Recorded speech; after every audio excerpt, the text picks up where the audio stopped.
What's going on, everybody? Welcome back to Comic Breakdown. Now, this is something a little new. We don't usually do this too often, but I wanted to give my thoughts on the new James Gunn Superman. Now, so we're going to be doing my reviews more often, I think, but we're going to have this spoiler-free. I just got out of the movie theater. I got out of there like 20 minutes ago. I live like 10 minutes away from the place.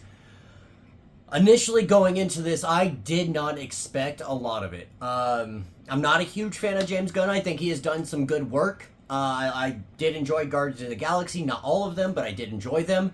So I think James Gunn taking over DC, I didn't have much optimism walking into it. I wasn't extremely like, oh my god, James Gunn's gonna kill it. Like, no, in James Gunn we trust. That was never me. Never me. Now, with that being said, James Gunn's Superman was phenomenal. Without giving anything away, this was one of the most accurate depictions of Superman that I've ever seen.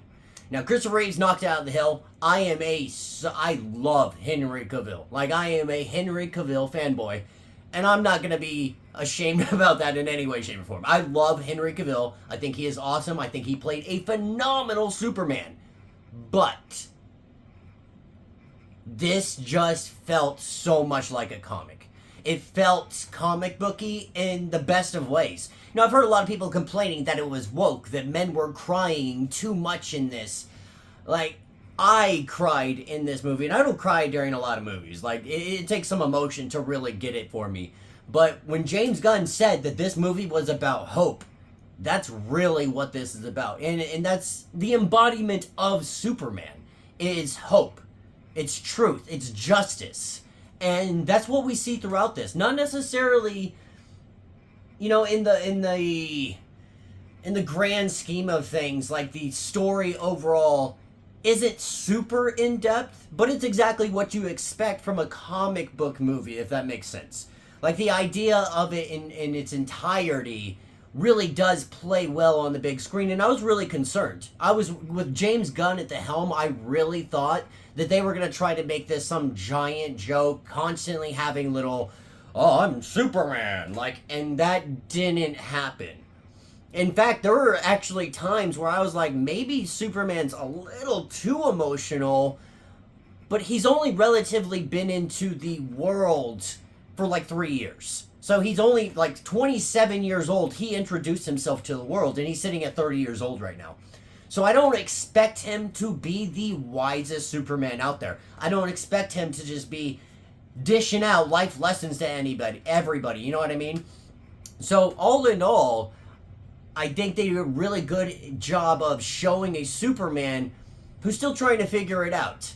It's not that he hasn't figured things out, but he's still trying to figure out the landscape that he lives in. You know, this is the first time that he finds himself in the hands of defeat. And then he finds himself with the populace, the society, working against him.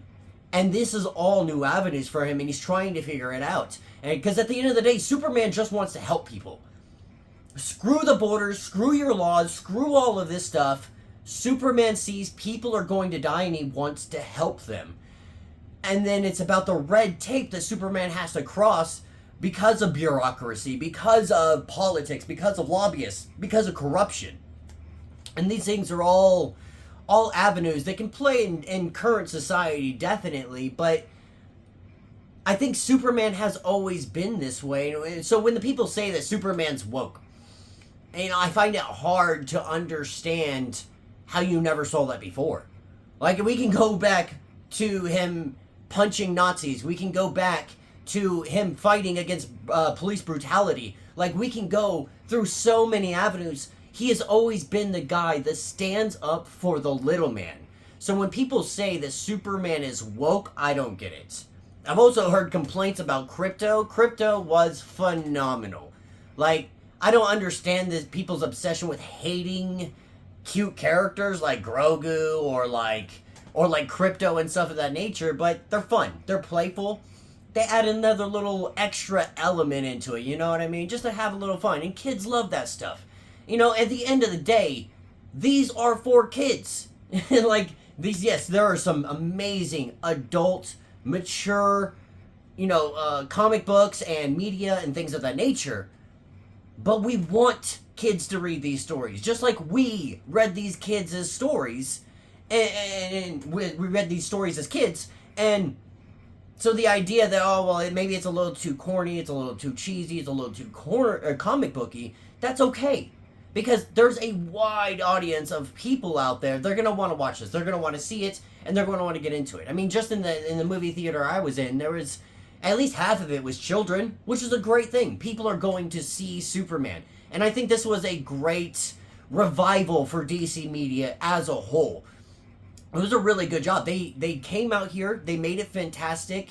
My only concern, I would say, is that this was very upbeat. It was very hopeful. It was loving. It was kind, which is very James Gunn oriented. James Gunn's great at doing that kind of stuff, but he's never been good at the darker stuff. And that comes into play when we're talking about heroes rising and falling. You know, there's always, in the hero's journey, there's always the fall of the hero. You know what I mean? And we've yet to really see that with him. We saw him get beat up, but we didn't see him fall. We saw him struggle. We saw him dealing with things. And they had a small aspect of that in here, but not to the fullest extent. Not to where we see him completely beaten down. And that's what makes me curious on how Batman's going to fit into James Gunn idea of DC Comics. Because that's been my biggest concern, is James Gunn's happily joking, corny aspects in everything he does, and rarely does he have darker aspects to what he shoots. Now, with that being said, he directed, he wrote. I think the cinematography was out of this world. They absolutely nailed it. There were some things that I think, in the trailers, I didn't really think made a lot of sense. But once I actually watched the movie, it's like, oh, okay, that's why that's the way it is. That's why this is the way it is.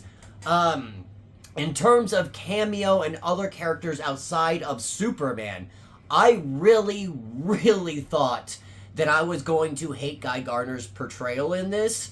I just, because, I mean, if you go look and read Green Lantern comics right now, you're going to see Guy Gardner doesn't have that stupid haircut. He doesn't look like that. Like, they make Guy Gardner in the comics actually look pretty dope. And I get, this is old Guy Gardner portrayal of him, the old comics and so on and so forth. I just never liked it.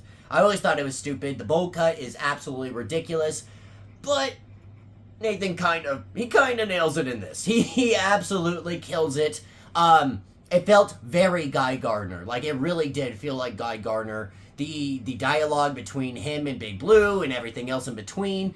The other characters introduced. Mr. Terrific really didn't get an opportunity to shine. I was expecting this to be more Mr. Terrific. I mean, don't get me wrong. He got his opportunity to shine. But I expected him to have actually a bigger kind of role in this. And to be fair, the Justice Gang, as they call it, kind of played a back seat for most of it. Though it does introduce them and really showing, like, there's a bigger aspect out there. Like, this is definitely a Superman movie, but we're not going to pretend that the other heroes aren't out there, they don't exist, and they wouldn't have some kind of helping hand in taking down some kind of big bad, whatever that big bad may be. I will say that there is a twist in here that I didn't expect, and I'm very excited and curious on where they're going to take it.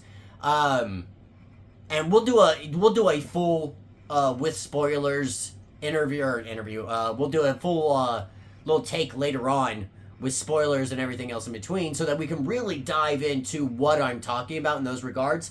But no, at the end of the day, guys, I highly recommend that you guys go check out this movie. It was a lot of fun.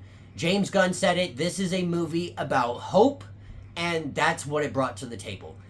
It brought hope. It brought justice. It brought all of the things that we love about Superman. We didn't get a lot of Clark Kent, which I'm excited to see how they play that more. We got a little bit of Clark Kent, but we have mostly Superman in this. So I'm excited to see how they portray him moving forward. And I'm excited to see this Superman really grow, and become, fingers crossed, the Kingdom Come Superman. But let me know what you guys think. Let me know your thoughts. Let me know your theories. If you have watched it already, let me know down in the comments. And look forward to our future video where we are going to be doing a full of spoilers video covering everything that we think was good, everything we think was bad with it. But one thing I have to say before I get off, don't listen to the haters. Go watch the movie. Make the opinion for yourself. I, for one, loved it. And if you're a fan of Superman, I think you're going to love it too.